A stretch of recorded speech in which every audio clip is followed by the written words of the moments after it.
Salut à toi, fan du Real Madrid. Si tu es nouveau ici, bienvenue sur la chaîne d'infos du plus grand club du monde. Abonne-toi et laisse un like pour ne rien rater. On est là tous les jours. Merci à toi. Heureusement pour le Real Madrid et son entraîneur Carlo Ancelotti, les pires craintes qui planaient sur le club espagnol ne se sont pas concrétisées. Le technicien italien peut souffler. Antonio Rüdiger sera bien présent pour le match aller des quarts de finale de Ligue des Champions contre Arsenal. Une rencontre décisive qui promet beaucoup. Après des semaines d'incertitude, l'UEFA a finalement statué sur le dossier concernant Rüdiger et plusieurs joueurs madrilènes. Le défenseur allemand a échappé à une suspension envisagée à la suite d'un incident survenu le 12 mars, après l'élimination de l'Atlético au stade Metropolitano en huitième de finale. Si l'instance européenne n'a pas retenu de sanctions sportives immédiates, elle a tout de même adressé un avertissement officiel aux joueurs. Rüdiger est désormais sous la menace d'un match de suspension en cas de récidive dans l'année et il écope d'une amende de 40 000 €. Kylian Mbappé, également impliqué, a reçu une amende de 30 000 €, tandis que Dani Ceballos devra s'acquitter de 20 000 €. En revanche, Vinicius Junior a été totalement blanchi, aucune sanction ne lui étant infligée.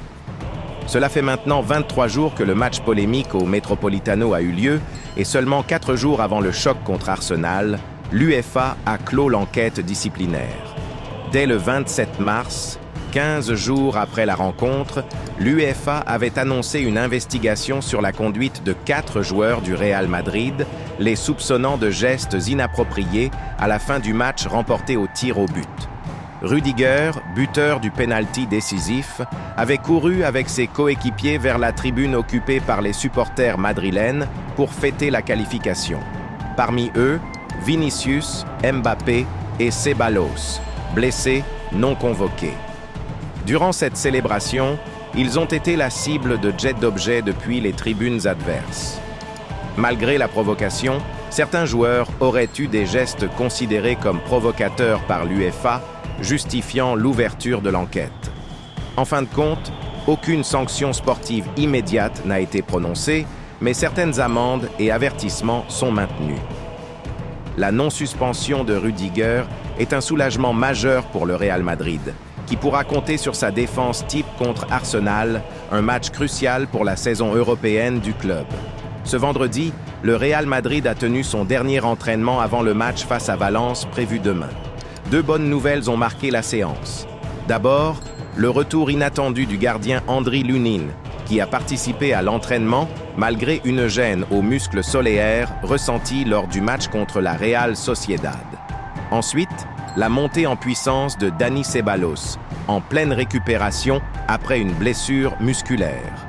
Lunin s'est entraîné normalement durant les 15 premières minutes ouvertes à la presse, aux côtés de Fran González Mestre et Javi Navarro. Ancelotti a néanmoins précisé en conférence de presse qu'aucune décision n'était prise concernant sa titularisation, qui dépendra de son ressenti après l'effort. Thibaut Courtois, de son côté, reste à l'écart et continue sa rééducation.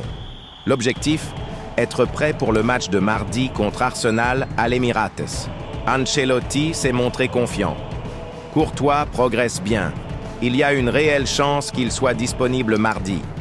Pour Lunin, on verra. Et si aucun des deux ne peut jouer, nous avons entièrement confiance en Fran. C'est un jeune gardien très talentueux, malgré son manque d'expérience. Concernant Ceballos, le milieu de terrain a participé partiellement à l'entraînement collectif, montrant des signes positifs. Mais son retour pour le match contre Arsenal semble prématuré. Le staff médical reste prudent et penche pour une absence lors du déplacement à Londres. Le Real Madrid se prépare donc à 2 rendez-vous décisifs. Demain face à Valence en Liga, puis mardi contre Arsenal en Ligue des Champions. 2 matchs qui pourraient définir la suite de la saison des Mérengues. Enfin, le jeune défenseur équatorien Piero Hincapié, 23 ans, attire l'attention de plusieurs grands clubs européens, dont le Real Madrid. Actuellement au Bayer Leverkusen, il brille par sa solidité défensive, sa polyvalence et sa lecture tactique. Sous la houlette de Xabi Alonso, il a franchi un cap important, devenant l'un des jeunes défenseurs les plus prometteurs. L'intérêt du Real Madrid arrive dans un contexte délicat en défense, avec les blessures de Militao et Alaba. Nkapie apparaît comme une recrue idéale, jeune, expérimenté en Bundesliga, habitué aux matchs à haute intensité. Il correspond parfaitement au profil recherché par le club madrilène. Raúl Asensio est également cité comme une alternative, mais Nkapie semble avoir une longueur d'avance.